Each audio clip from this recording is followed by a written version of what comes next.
నమస్తే. ప్రస్తుతం మనతో పాటు సీనియర్ జర్నలిస్ట్ దాము బాలాజీ ఉన్నారు. ఆయనతో మాట్లాడదాం. నమస్తే సార్. నమస్తే.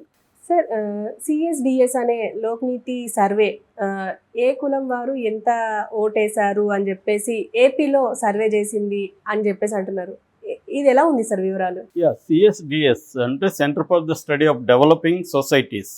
ఈ సంస్థ రజనీ కొతార్ అని ఒక very very popular political scientist.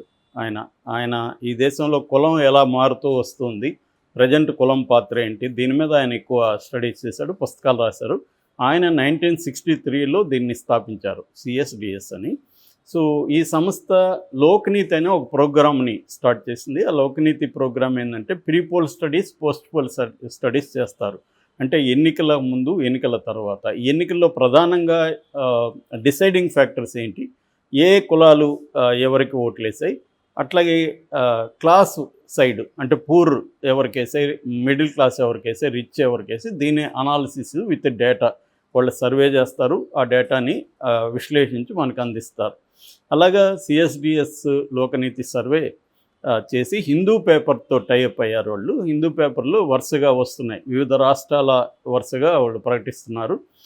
నేను ఆయన సంజయ్ సింగ్ అని ఆయన ఇంటర్వ్యూ కూడా, సంజయ్ కుమార్ ఆయన ఇంటర్వ్యూ కూడా న్యూస్ లాండ్రీ అనే ఒక యూట్యూబ్ ఛానల్కి ఆయన చాలా సుదీర్ఘమైన ఇంటర్వ్యూ ఇచ్చారు. మొత్తం నేను విన్నాను. సో వాళ్ళ డేటాని మనం ఆంధ్రప్రదేశ్ వరకు మాత్రం ఇప్పుడు మాట్లాడుతున్నాం.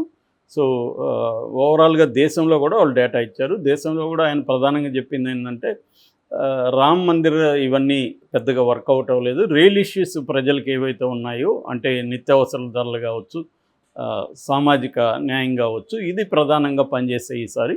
అయితే బీజేపీకి 68 సీట్లు గతంతో పోలిస్తే తక్కువ వచ్చాయి, కానీ ఓవరాల్గా బీజేపీకి భయంకరమైన యాంటీ ట్రెండ్ అయితే లేదు. ఎందుకంటే 1% ఓట్లు మాత్రమే తగ్గాయి గతం కంటే. కాబట్టి పెద్ద తేడా లేదు. 1% తగ్గాయి, కానీ అది మనకున్న ఎలక్షన్ మెథడ్ ఏదైతే ఉందో దీనివల్ల 68 సీట్లు తగ్గాయి, కానీ ఓవరాల్గా ప్రజల్లో తీవ్ర వ్యతిరేకత అయితే లేదు. గతంలో 2019 ఎలక్షన్లో దేశభక్తి, జాతీయత, మతము, హిందూ మతం, ఈ అంశాలు బలంగా పనిచేస్తే ఈసారి ఆ అంశాలు పనిచేయలేదు. ఈ అంశాలు ప్రధానంగా ఒక అంశం చెప్పాలంటే సోషల్ జస్టిస్, సామాజిక న్యాయం అనేది ఈసారి గట్టిగా పనిచేసింది అనేది వాళ్ళ సర్వేలో వచ్చింది. అయితే ప్రజల్లో వీళ్ళు కొన్ని ప్రశ్నలు కూడా అడుగుతారనమాట. అందులో ఒక ప్రశ్న ఏంటంటే మైనారిటీస్ పట్ల మీ అభిప్రాయం ఏందని హిందూ మెజారిటీ ప్రజలను అడిగినప్పుడు, మైనారిటీస్ కూడా హిందూ మెజారిటీ లాగే ఈక్వల్ హక్కులు ఉండాలి, వాళ్ళకు కూడా బాగుండాలనేది 70% ప్రజలు చెప్పారు. ఇది ఒక గొప్ప విషయం అని కూడా ఆయన అనాలిసిస్లో చెప్పారు. సో ఆ రకంగా తీసుకున్నప్పుడు ఆంధ్రప్రదేశ్లో కూడా వీళ్ళు సిఎస్డిఎస్ లోకనీతి సర్వే చేశారు. ఇందులో వీళ్ళు చెప్పిన కొన్ని ఆశ్చర్యకరమైన ఉన్నాయి, కొన్నేమో మనం ఇంతకుముందు అనుకున్న దానికి దగ్గరగా ఉన్నాయి, అందరూ అనుకున్న దానికి కొన్ని దగ్గరగా ఉన్నాయి, కొన్నేమో ఆశ్చర్యకరంగా సర్ప్రైజింగ్గా కూడా ఉన్నాయి. వీళ్ళు ఏమేమి చెప్పారనేది చూద్దాం. వీళ్ళు ఏంటంటే మొత్తం 3 రకాలుగా విభజించారు. ఒకటి తెలుగుదేశం జనసేన ఒక కేటగిరీ, బీజేపీ ఒక కేటగిరీ, వైఎస్ఆర్సీపీ ఒక కేటగిరీ, 3 కేటగిరీలుగా డివైడ్ చేశారు. అప్పర్ కులాలు అంటే అగ్ర కులాలు, సోకాల్డ్ అగ్ర కులాలు అంటాం కదా, కమ్మ, రెడ్డి, కాపు, క్షత్రియ, బ్రాహ్మణ, వైశ్య, ఇలాంటి ఓవరాల్గా అగ్ర కులాలు. ఇందులో రెడ్డి, కమ్మ, కాపు తీసేశారు. వీళ్ళు తీసేసి అగ్ర కులాలు అన్నారు. అంటే బ్రాహ్మణ, క్షత్రియ, వైశ్య, ఇలాంటి అగ్రకులాలు, వెలమ, ఇలాంటి అగ్రకులాలు తెలుగుదేశం జనసేనకు 27.8% ఓట్లేశారు. అంటే తర్వాత బీజేపీకి 5.6% ఓట్లేశారు. ఓవరాల్గా కూటమికి తీసుకుంటే 34.4% ఈ అగ్రకులాలు ఓట్లేశారు. వైసీపీకి 55.6% వేశారు. అంటే దీన్ని బట్టి బ్రాహ్మణ, వైశ్య, క్షత్రియ, వెలమ, ఈ అగ్రకులాలు వైసీపీకి ఎక్కువ వేశారు అనేది వీళ్ళు తేల్చిన ఫ్యాక్ట్. ఇక రెడ్లు మామూలుగానే మనకు తెలుసు, రెడ్లు అంటేనే వైసీపీ వైపు ఉంటారని, కానీ కంప్లీట్గా వైసీపీ వైపు లేరు రెడ్లు అనేది కూడా ఈ సర్వేలో తేలింది. రెడ్లు 29.6% తెలుగుదేశం జనసేనకి వేశారు, 5.6% బీజేపీకి వేశారు. ఓవరాల్గా 35.2% కూటమికి వేశారు, 62% వైసీపీకి వేశారు. అంటే 35% రెడ్లు కూడా కూటమికి వేశారు. ఇది కొంత ఆశ్చర్యకరమైన విషయమే. అంటే ఇంత గణనీయమైన పర్సంటేజీ కూటమికి పడింది రెడ్లల్లో కూడా. అంటే రెడ్లల్లో కూడా వైసీపీ పట్ల వ్యతిరేకత ఉంది. నిజానికి ఇది చాలామంది వైసీపీ నాయకులు గతంలో కూడా చెబుతున్నారు. జగన్ ఏంటంటే రెడ్లను కూడా పక్కన పెట్టేస్తాడు. ముఖ్యంగా కాంట్రాక్టులు, గ్రామాల్లో బలంగా ఉన్న రెడ్లు వీళ్ళందరినీ పక్కన పెట్టారు. వాళ్ళంతా కూడా యాంటీగా ఉన్నారనేది ఎప్పటి నుంచో వస్తున్న వార్త. దానికి అనుగుణంగానే ఉంది. నెక్స్ట్ కమ్మ అనగానే మనకు తెలుసు, ప్రధానంగా తెలుగుదేశం వైపు ఉంటారు. 64% కమ్మలు తెలుగుదేశం జనసేన కాంబినేషన్కి వేశారు, 4% బీజేపీకి వేశారు. ఓవరాల్గా 68% కమ్మలు ఈ కూటమికి వేశారు. అదే రెడ్లు తీసుకుంటే 62% వేస్తే వైసీపీకి, కమ్మలేమో 68%. అంటే వీళ్ళు మోర్ లాయల్గా ఉన్నారు. ఓన్లీ జగన్కు కూడా వేశారు కమ్మల్లో కూడా 32%. ఇందాక మనం వేరే వీడియోలో చెప్పుకున్నాం, వంశీ, కొడాలి నాని లాంటి కమ్మాస్ కూడా జగన్ వైపు ఉన్నారు. అలాగే కమ్మల్లో కూడా కొంత వ్యతిరేకత ఉండొచ్చు, పవన్ కళ్యాణ్ మీద వ్యతిరేకత ఉండొచ్చు, కాపు కమ్మ కాంబినేషన్ మీద వ్యతిరేకత ఉండొచ్చు. ఏదేమైనా కారణాలు ఉన్నా 32% వైసీపీకి వేశారని ఇది సర్వే చెప్తుంది. అట్లాగే కాపులు అనగానే మనకు సహజంగా పవన్ కళ్యాణ్ వైపే ఎక్కువ ఉన్నారు. సో కాపులు 47.2% తెలుగుదేశం జనసేనకి వేశారు, 15% బీజేపీకి వేశారు. అంటే బీజేపీకి కూడా గణనీయంగా కాపుల ఓట్లు పడ్డాయి. ఓవరాల్గా కూటమికి 62.3% ఓట్లు పడ్డాయి కాపులు. ఓన్లీ మన వైసీపీకి 28%. అంటే కాపులు ఈసారి ప్రిడామినెంట్గా కూటమికి ఓట్లు వేశారు. అది క్లియర్గా మనకు కనబడుతుంది. మనకు ఇది తెలిసిన విషయమే గతంలో. ఇప్పుడు పర్సంటేజ్ రూపంలో వీళ్ళు బయటికి తీసుకొచ్చారు.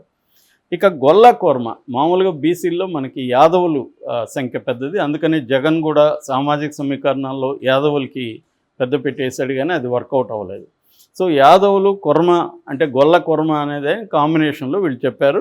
47.5% తెలుగుదేశం జనసేన కూటమికి వేశారు, 3.4% బీజేపీకి వేశారు. ఓవరాల్గా గొల్ల కొర్మ 50.9%, అంటే దాదాపు 51% కూటమికి వేశారు, 44% మాత్రమే వైసీపీకి వేశారు. సో యాదవ కొర్మ అంటే గొల్ల కొర్మ కలిసి యాదవ్ అనుకుంటే వీళ్ళు ప్రిడామినెంట్గా మన కూటమికి పడ్డాయి. అట్లాగే గౌడ్ అని ఒక సపరేట్గా వీళ్ళు గౌడ్ కులానికి సంబంధించి చేశారు. 57% టీడీపీ జనసేన, 19% బీజేపీ. అంటే ప్రిడామినెంట్గా 76% కూటమికి గౌడ్ కులాల ఓట్లు పడ్డాయి. ఓన్లీ 23.8% మాత్రమే వైసీపీకి పడింది. ఇక అదర్ బీసీస్, ఇంకా చాలా బీసీ కులాలు ఉన్నాయి కదా, వాళ్ళందరూ కలిసి టీడీపీకి జనసేనకి 43.3% వాళ్ళు వేశారు, 14.3% బీజేపీకి వేశారు. మొత్తంగా 57.6, అంటే బీసీలు ప్రిడామినెంట్గా కూటమికి పడ్డాయి ఓట్లు, బీసీలు కాపులు. ఇక్కడ అదే మనం చెప్పింది ఇందాక కూడా నేను.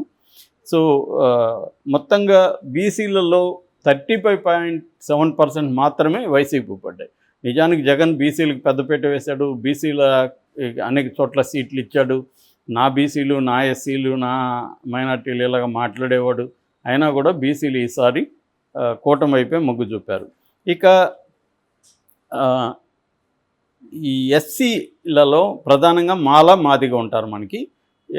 ఈ మాదిగ జనరల్గా అయితే మాదిగ యాంటీ వైసీపీనే ఉన్నారు గతంలో కూడా, ఇక్కడ కూడా ఇప్పుడు అదే కనబడుతుంది. 52% తెలుగుదేశం జనసేన వాళ్ళకి మాదిగలు ఓట్లేశారు, 4% బీజేపీకి వేశారు. మొత్తంగా కూటమికి 56% మాదిగలు కూటమికి వేశారు, ఓన్లీ 44% మాత్రమే వైసీపీకి వేశారు. అంటే మాదిగలు ప్రెడామినెంట్గా కూటమికి వేశారు. మాలలు బేసిక్గా అయితే ట్రెడిషనల్గా వైసీపీకి బలంగా ఉంది, కానీ ఇప్పుడు ఇక ఓట్లు అయితే ఈసారి అట్లా వేయలేదు. మాలలు కూడా 41.5% జనసేన టీడీపీకి, 9.2% బీజేపీకి. ఓవరాల్గా 50.7% మాలలు కూటమికి వేశారు, ఓన్లీ 47.7% మాత్రమే వైసీపీకి. సో మాలల్లో కూడా వైసీపీకి తగ్గిపోయింది బాగా.